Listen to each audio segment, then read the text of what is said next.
بسم الله الرحمن الرحیم. په سلامونه او نیکو هیلو مارکلی کومه. خدای دې وکړي چې روغ او جوړ بایسته یه.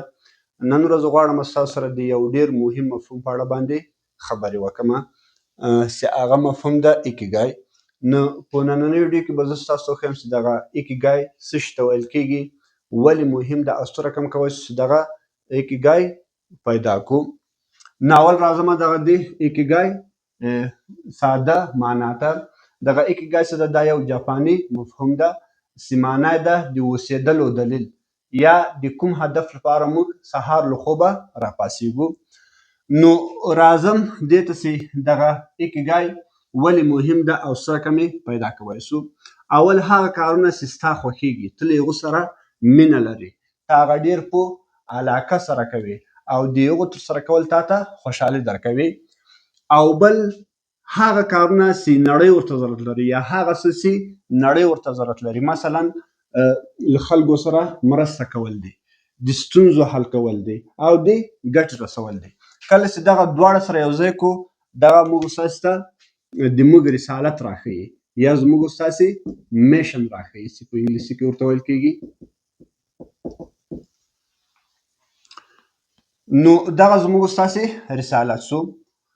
اوس راځو دې ته څه رقم کولی شو خپله دنده یا خپل کار پیدا کړو. صحیح ده؟ هغه څه چې نړۍ ورته ضرورت لري او هغه څه چې ستا مالي سرچینې جوړوي. صحیح ده؟ نو هغسې د زموږ ستاسې چې ده دنده ده. مثلا ستا وظیفه ده، یا مثلا ستا کار ده، یا ستا عاید دی.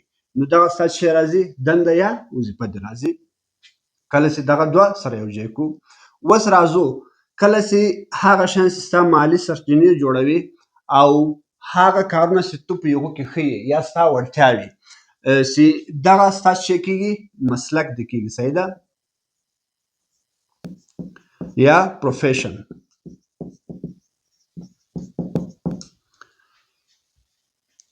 مثلا یو داسې کار چې ته په هغو کې ښه مهارت لري، په هغو کې تجربه لري، په هغو کې ته وړتیا استعداد لري. کله چې دغه کارونه او هغه چې ستا مالي سرچینې جوړوي دا سره یو ځای کې دا څه کېږي؟ ستا مسلک کېږي یا ستا پروفیشن کېږي. اوس راځو کله چې هغه شیان چې ته په هغو کې ښه وړتیا لري هغه ته په ښه ډول ترسره کوې او هغه شیان چې ستا خوښېږي، نو دا بیا څه کېږي؟ لیوالتیا کېږي، چې موږ ستاسې ورته ویلی شو پاشن.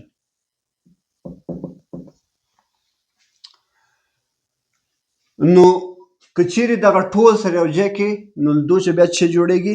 ایکیګای جوړېږي.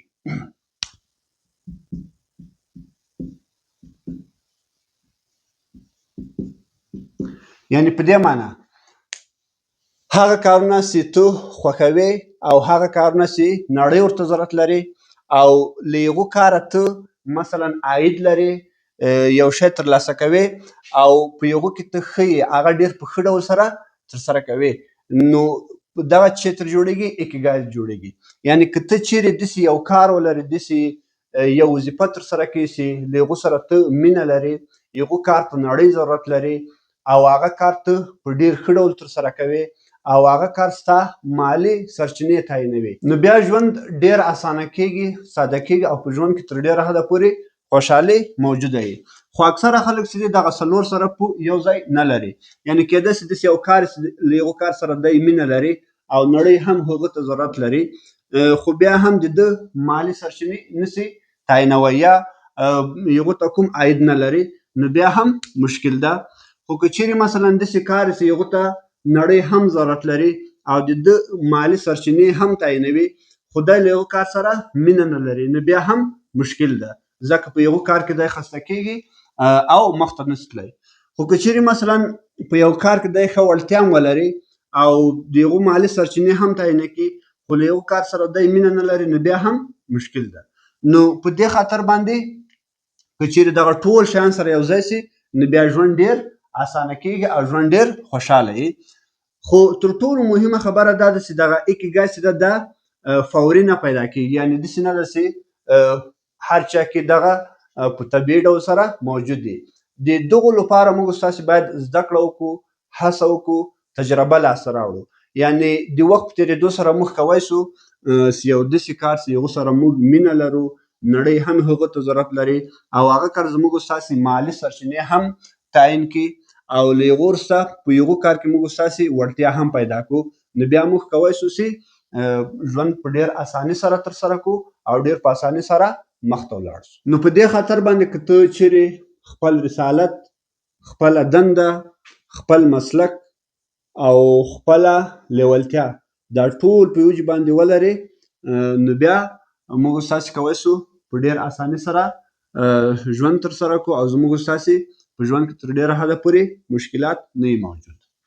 مثلا یو انجینر ده، دی چې د له خپل کار سره ډېره مینه لري، دی خپل کار ډېر په علاقه سره ترسره کوي او کله چې دی خپل کار کوي نو ده ته د خوشحالۍ احساس ورکوي او دغه کار چې ترسره کوي دغو کار ته نړۍ هم ضرورت لري. مثلا خلکو ته نقشې جوړوي، د خلکو ستونزې ورحل کوي چې د دغو کار په نتیجه کې دی عاید هم لاسته راوړي، یعنی دغه کار چې دی د ده د عایدو سرچینه ده او دی په خپل مسلک چې ده ډېر ښه مهارت لري، ډېره ښه تجربه لري نو تر ډېره حده پورې به د ده دغه کار چې د ښه به روان وي، دی به له خپل کاره راضي او په خپل کار کې به ستړی کېږي نه. خو که چیرې یو له دغو څخه نه موجود نو بیا به د ده کار چې دی د ده لپاره به ډېر خسته کن وي او دی به په ښه ډول سره مخته نسي تللی.